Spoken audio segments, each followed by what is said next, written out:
Michail Antonio's future at West Ham is one that's got a real load of question marks over it. It's been hanging over us for a little while, actually. Again, apologies for the voice. I've still got a bit of a cold.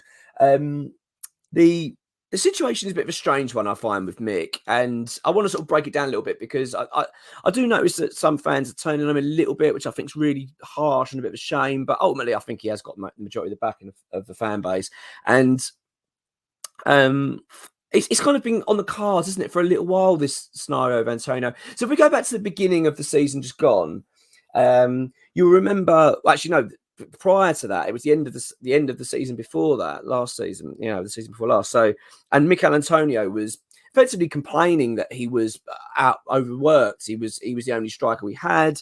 We relied on him too much, and he wanted competition. He made that very vocal, very clear that he wanted to do that.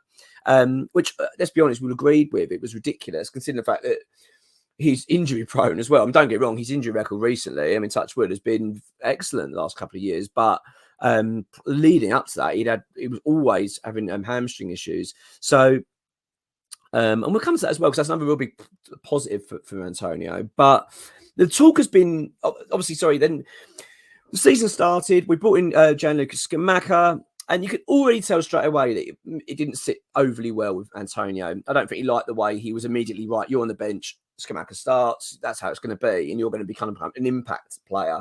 I don't think he ever really liked that. I don't think so. I do kind of feel a little bit like, be careful what you wish for, though, Mick, because you were saying you wanted competition. West Ham have done that. But to be fair to him, though, he responded really well to it, really, really well. If you remember, he was on the bench, and then obviously Scamacca got injured. Antonio really was pushed into the forefront. He had to step up and be our number one again. And West Ham, don't forget, mid-season also brought Danny Ings in. I mean, he took on a lot there. That's a lot to take on, and you can understand why he was feeling disgruntled. But I like the fact that Antonio responded so well to it. He actually thought, no, I'm going to make that position my own again. I'm going to be number one striker. And okay, look, he's got his flaws. I'm not saying he's a perfect striker. He's not. I mean, his finishing at times can be so frustrating, but he works so hard, and he really fits the David Moyes system, doesn't he? He is the perfect, front man for the Moyes machine.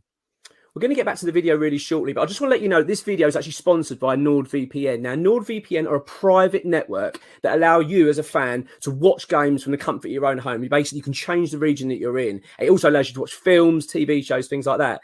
Now, the other big thing is it's also on travel costs. So being West Ham, where you're in Europe again, and also you might want to go on holiday, but you can also save some money on your flights, on your hotels, things like that. It's really worth it. And look, for the monthly subscription, okay, it's less than a pint or a coffee a month. Now, if you go to the link below and using nordvpn.com/West Ham Way, you get 4 months free, completely free. And also after that, you get a 30-day money back guarantee. So just click on the link, go on it, give it a try, see what you think. Anyway, back to the video.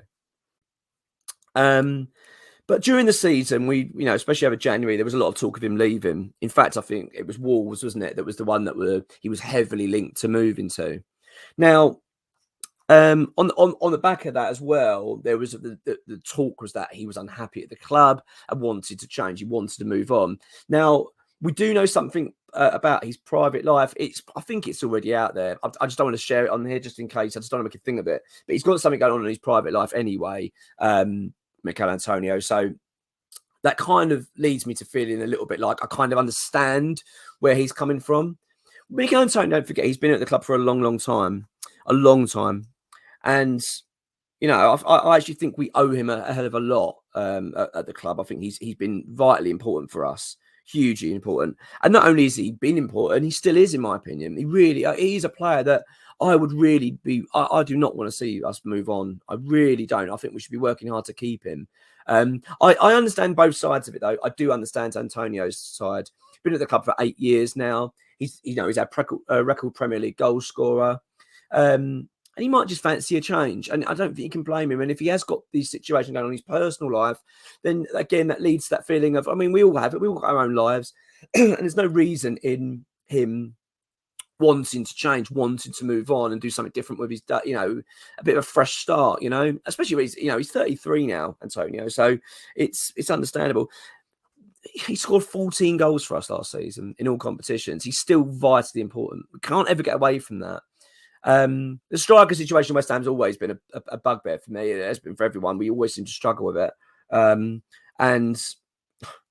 you look at what he's offered to West Ham and how vitally important he's been. Because let's be honest, when we play under the Moyes system, Antonio's your number one pick, and you've always feel more confident when he's leading the line. I always do. If we can keep him fit, I'd want him to stay. I think West Ham should be working hard for that. And that's how I feel. As I said, the story last season, I actually felt that he responded really, really well. And the fact that he forced himself back into being our number one is a testament to the man. It really is. And I'll tell you what, the day he leaves West Ham is going to be a really sad one. He's one of the class of the Upton Park, isn't he? You know, there's not many left now. Lanzini's departed this summer. If Antonio goes, I think that just leaves Bonner and Creswell. I think, off the top of my head, I think that might be it. So it's really like I don't really want to lose Antonio, to be honest. I don't feel like we need to lose him. He is a high earner. We did an article on the website if you want to go and check that out, the westhamway.com regarding it and the situation, because Jacob Steinberg has done an article on this surrounding his future, basically indicating that he is going to go. Now, as I record this is now 4:00. So funny enough, I think actually the podcast will be going up very soon. The West Ham Way podcast on Patreon.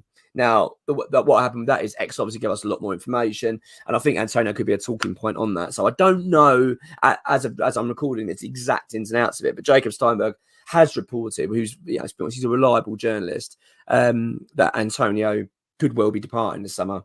I don't want to see it. I don't want to see it. I'd like to know your thoughts on it. What do you think? Do you think keep Antonio? Do you think it's time to move him on? And I'm really reluctant. I don't want to cut a nose off spite a face here, because he, as I said, he scored 14 goals for last season. He was vitally important. And when he's in form, he's exceptionally good. His fitness has been good. Obviously, we've got the issues with his podcasts. That is a little bit of a bugbear for me, slightly. I do get that. It just because, look, he's entitled to do things like that. I get it. But sometimes I do feel like it's just a distraction we don't need. He comes out and says big statements. He's criticised David Moyes. He's effectively criticised Scamacca. You just don't need these things when you're midway. You just don't need it. I just feel like sometimes I wish he'd hold off on that until he's finished playing. As a career, I mean. I was to say, final thoughts on this one. I'd like to know what yours are, because I'm quite strongly feeling this. My final thoughts are that I do want to keep Antonio. I really, really don't want to see the club move him on at all. I really hope we can convince him to stay. He fits our system. He fits the David Moyes system. He's the perfect player for that. I'm not saying, by the way, that I want to keep Antonio and not get anybody else.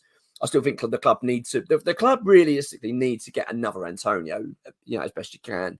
Someone that can run the line, bully defenders, get in their face, powerful, strong, fast. That's what we need. Hence why I think Scamacca hasn't worked out so far.